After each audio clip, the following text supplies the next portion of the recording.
The Ku Klux Klan, also known as the KKK or the Klan, is the name of several historical and contemporary American white supremacist far-right terrorist and hate groups.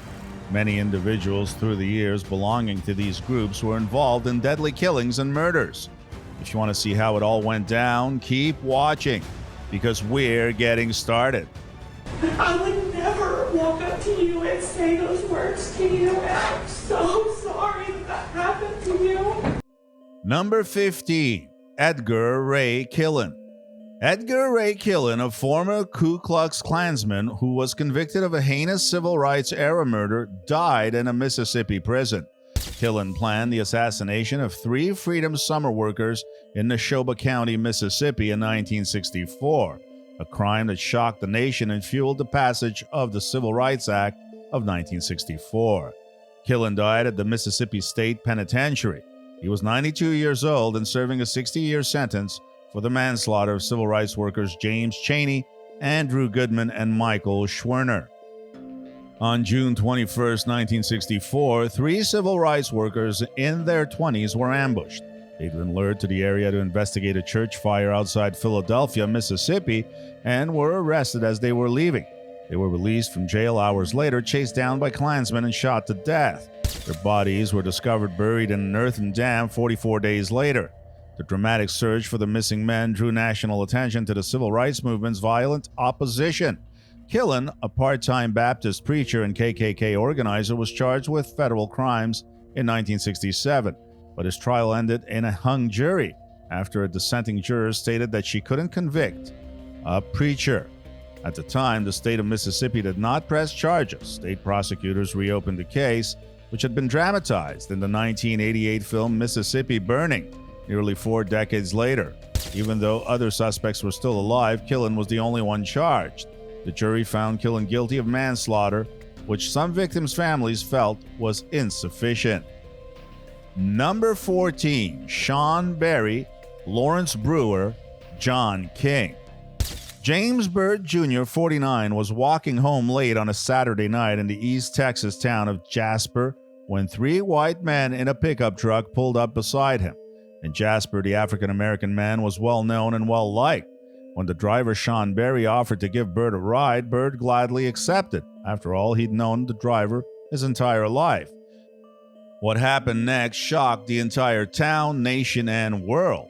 John William King was executed at the Huntsville prison in Huntsville, Texas, for his role in the gruesome and racist murder of James Byrd Jr. in the summer of 1998. Jasper, with a population of around 8,000 people, is religiously devout and almost evenly divided between black and white residents. The news of Byrd's death spread quickly throughout the black community, with many learning about it after Sunday services. The shock and horror spread throughout the country from those Baptist churches. The murder eventually made international headlines. Sean Berry, the vehicle's driver, was sentenced to life in prison. Brewer was sentenced to death and executed on September 21, 2011 at Huntsville Prison. Number 13, Kayla Norton, Jose Torres. Kayla Norton, 25, and Jose Joe Torres, 26, were sentenced to 19 years in prison for their roles in a racist rampage at an 8-year-old's birthday party, which included shouting racial slurs, making armed threats, and waving Confederate battle flags. Norton turned to the area of the courtroom where families who attended the birthday party were seated after telling the court that she accepted responsibility for her actions. Norton and Torres have 3 children together but are not married. Prosecutors claimed they were members of a gang of white supremacists who taunted African Americans and threatened to murder minorities. Both Norton and Torres were hunched over and crying in court after Superior Court Judge William Bo McLean handed down their sentences: 13 years in prison and 7 years probation for Torres, and 6 years in prison and 9 years probation for Norton. The attack occurred 1 month after a racist gunman killed 9 worshipers at a historically black church in Charleston, South Carolina. Prosecutors claim Norton, Torres, and other members of the Respect the Flag group went on an alcohol-fueled racist rampage in Douglas and Paulding counties west of Atlanta. The group gathered for a ride with Confederate battle flags affixed to the beds of their pickup trucks, ostensibly to celebrate the flag's heritage. After threatening black motorists, the group made their way to Douglasville, where they came across an outdoor birthday party complete with a cookout and bouncy castle. They recognized that it was not about flying a flag, but about pointing a shotgun at other people and threatening to kill them because of the color of their skin. Number 12, Jeremy Christian. Jeremy Joseph Christian was upsetting, even among right-wing protesters out to annoy people. He showed up to a free speech march in southeast Portland on April 29th wearing a Revolutionary War flags as a cape. He was carrying a baseball bat. In a Burger King parking lot, he threw Nazi salutes and yelled racial slurs. Left-wing protesters became so enraged by his antics that Portland police officers formed a barrier to protect him twice. He is accused of murdering 2 men and injuring another who intervened as he harassed 2 teenage girls on a Portland Max train with an anti-Muslim rant. According to multiple eyewitness accounts, he cut the throats of 3 men who confronted him. In the aftermath of the killings, Portland Mayor Ted Wheeler has asked the federal government to assist him in blocking alt-right free speech rallies. What transformed a low-level thug into such a monster? Should his actions reflect on those who marched with him? What responsibility do they bear for Christians' hatred-filled behavior? These are questions we should ask. Jeremy Christian was sentenced to 2 consecutive life terms, plus more than 25 years for his other crimes. Number 11, Russell Courtier. A white man who murdered an African-American teenager out of racial hatred was sentenced to life in prison with a minimum of 28 years before he could be released. Russell Orlando Courtier, 40, must also serve that prison time in addition to a 4-year sentence for a 2015 bar attack. The prosecution wasn't sure what sparked the brawl, but Courtier was a member of a white supremacist prison gang and was wearing the gang's logo on his baseball cap and had it tattooed on one of his legs when he ran into his victim outside a convenience store.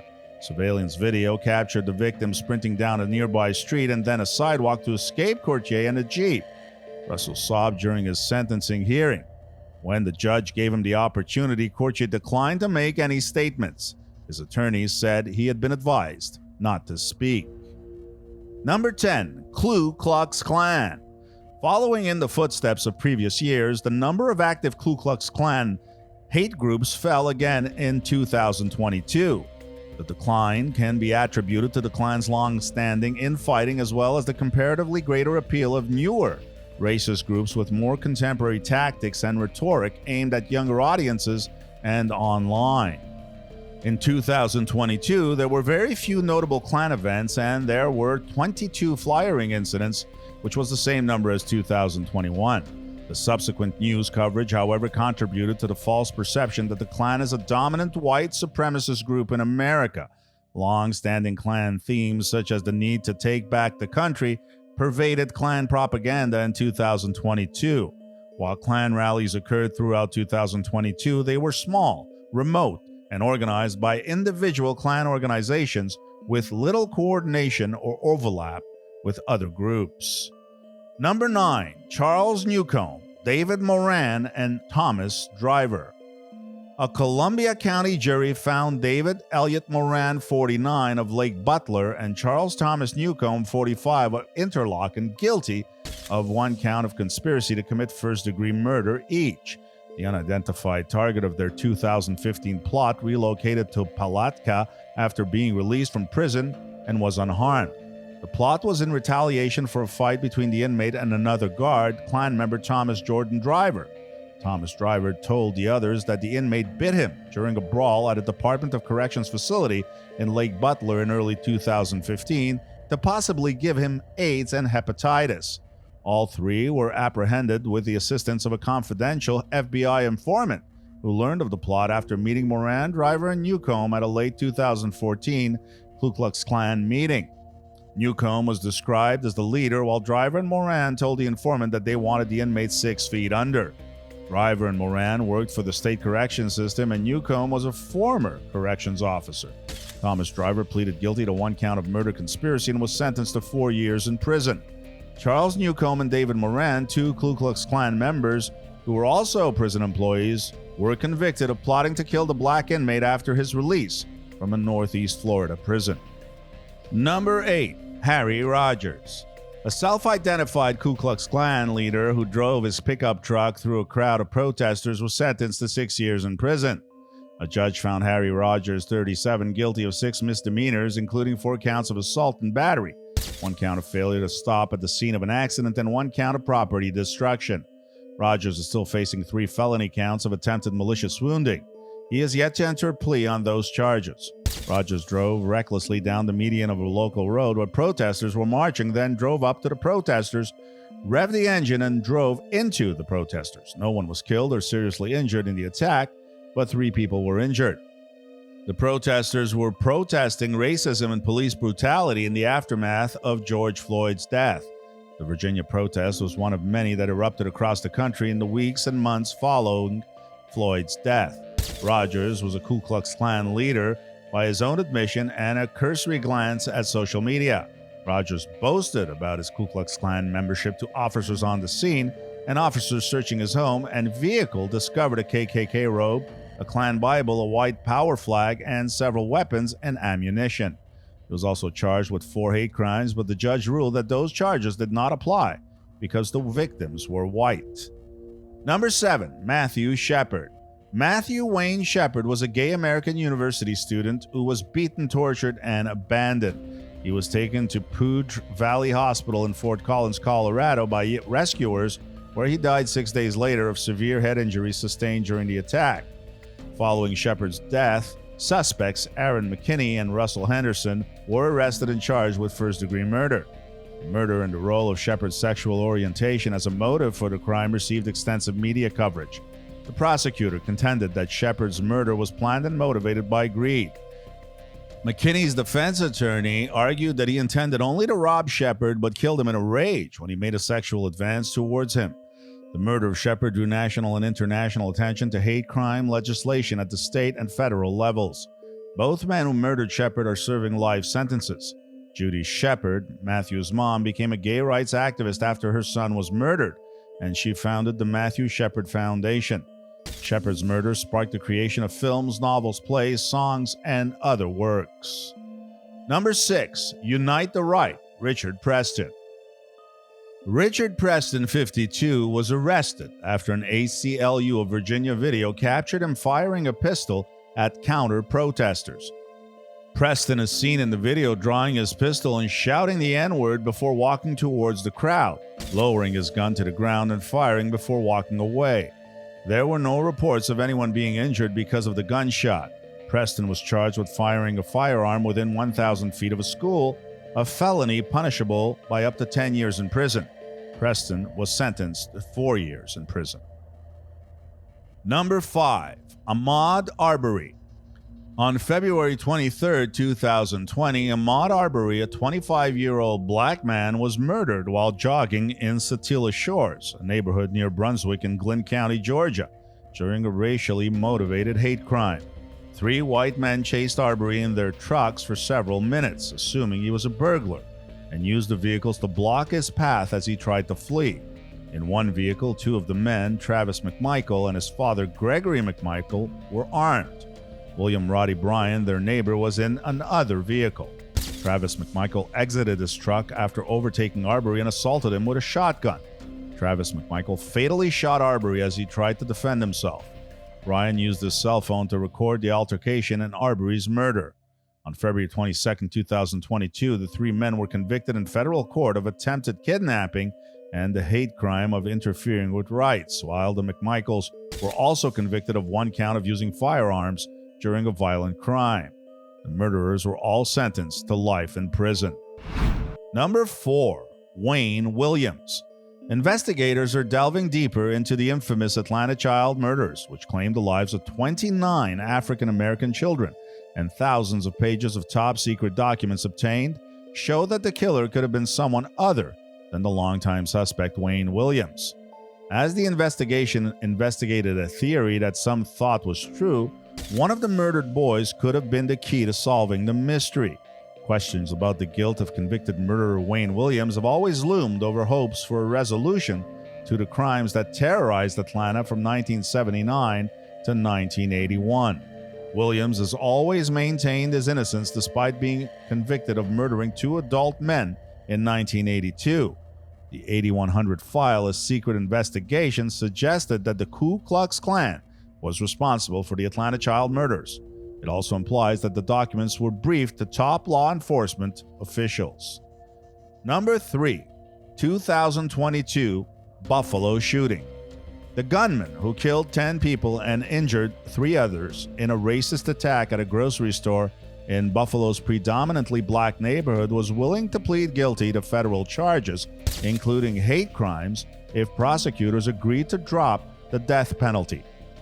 Attorneys for Peyton Gendron made their statements during a court hearing 7 months after Gendron carried out the mass shooting with an illegally modified semi-automatic rifle. Gendron, a 19-year-old white man, was facing multiple federal hate crime charges, including the death penalty, as well as several firearm charges. He had entered a not guilty plea to the federal charges. In a state court, he pleaded guilty to 1 count of domestic terrorism motivated by hatred, 10 counts of first-degree murder, 3 counts of attempted murder, and weapons possession charges in connection with the mass shooting at Tops Friendly Markets. These charges carried a mandatory life sentence without the possibility of parole. Peyton Gendron was prepared to enter a guilty plea in federal court in exchange for the same sentence, which was life in prison without the possibility of parole, just as he did in county court. Peyton Gendron was sentenced to life in prison without the possibility of parole in the state of New York, where the crime occurred, but he could still face the death penalty in a federal court. Number 2. Bryce Rhodes. Bryce Rambo Rhodes, a local rapper, was not on a police watch list in Louisville. So how did he become one of the city's most infamous criminals in recent years? He was flying under the radar on all too common domestic violence charges. He made unremarkable rap videos with friends waving guns and making drug-related references. However, a series of heinous killings in the spring of 2016 and subsequent bizarre behavior in jail and in court thrust him and his triple murder case to the forefront. Debbie Mimi Wren, the grandmother of 2 murdered teenagers, described him as a predator, a monster. Larry Ordway, 14, and his close friend Maurice Reese Gordon, 16, were last seen alive leaving their mother's home in the Beachmont neighborhood on May 21st. According to witnesses, they left with 2 other teens and Bryce Rhodes, a 6-foot-tall, 200-pound man with tattoos on his face, neck, arm, and chest. The bodies of the brothers were discovered a day later in the backyard of an abandoned house. They were beaten and stabbed to death, and their assailants tried to burn their bodies. While looking for their main suspect, 25-year-old Rhodes, homicide detectives tracked down one of the 2 alleged teen accomplices, 15-year-old Anwan Carter, and began questioning him. Police quickly apprehended an alleged accomplice, Jackery Taylor, 17, who claimed Rhodes forced them to take part in the double murder of the brothers and clean up the crime scene. 2 days after the bodies were discovered, police spotted Rhodes' car on Preston Highway and arrested him on an outstanding warrant in an Indiana domestic abuse case. This kept them off the streets while detectives gathered additional evidence. Investigators charged Rhodes with the double murder of the brothers 7 hours after his arrest, claiming they found a plethora of evidence, including blood, after searching the apartment Rhodes shared with his mother, despite the apartment having been extensively cleaned with bleach. Detectives also charged Rhodes with tampering with physical evidence, alleging that he destroyed evidence in the house and in a dumpster from which some charred items were recovered. Cunningham's court is still hearing Rhodes' death penalty case. Number 1. Viola Liuzzo. On the final night of the 1965 Selma Voting Rights March, the Ku Klux Klan murdered Viola Liuzzo. She is the only white woman honored at Montgomery's Civil Rights Memorial. She is considered the most controversial of the civil rights martyrs, remembered primarily for the atmosphere scandal surrounding her death, created by the Federal Bureau of Investigation. On March 25, 1965, she and Leroy Moten, a 19-year-old black activist, drove to Montgomery to pick up the last group of Selma demonstrators. They were stopped at a traffic light when they were spotted by 4 Klansmen, who had spent the day looking for an opportunity to kill King, according to later testimony by one of them. They decided to attack them instead. They saw the white Liuzzo driving a car with Michigan plates after dark, with a black man in the passenger seat. The Klansmen hoped that by doing so, they would send a clear message about white supremacy to northern whites, southern blacks, and other liberals. They were pursuing Liuzzo on Highway 80 at high speeds when they pulled alongside her car about 20 miles outside of Selma and fired. Moten, who was covered in Liuzzo's blood, managed to flee by pretending to be dead. Within 24 hours, the FBI had apprehended 4 suspects. The trial of Collie Leroy Wilkins, who the prosecution claims was the triggerman in the Liuzzo murder, began on May 3, 1965. Defense attorney Matthew Hobson Murphy Jr., Grand Counsel of the United Klans of America, told the jury that because Rowe violated his Klan loyalty oath by testifying against his fellow Klansmen, they should not believe anything he said, and that Liuzzo was a white woman alone in a car with a black man late at night, and whatever happened to her was her own fault. Murphy's attempts to blame Liuzzo for her own fate were successful, and the trial ended in a hung jury. In subsequent trials, Alabama juries found Wilkins, Eaton, and Thomas not guilty of violating Liuzzo's civil rights and sentenced them to 10 years in prison. Rowe was granted full immunity and placed in the Federal Witness Protection Program, whereas Eaton died in March 1966 before beginning his sentence. President Johnson ordered a federal investigation into the Klan and petitioned Congress to amend the Federal Conspiracy Act of 1870 to make the murder of civil rights activists a federal crime. Her death boosted congressional support for the Voting Rights Act, which Johnson signed on August 6, 1965. However, the false accusations leveled against Liuzzo devastated her family. It always boggles my mind how hate can fuel certain individuals into such heinous acts. We're all human, and we're all the same, so this kind of behavior should never exist. Which one was your favorite? Why don't you let us know in the comments below? Well, that's it for now. If you enjoyed this video, please give us a like, and let us know in the comments what you think. Check out our other videos and subscribe to be part of the fun. Click on the notification icon so you can see our new videos as soon as they're uploaded. Thanks for watching, and see you next time.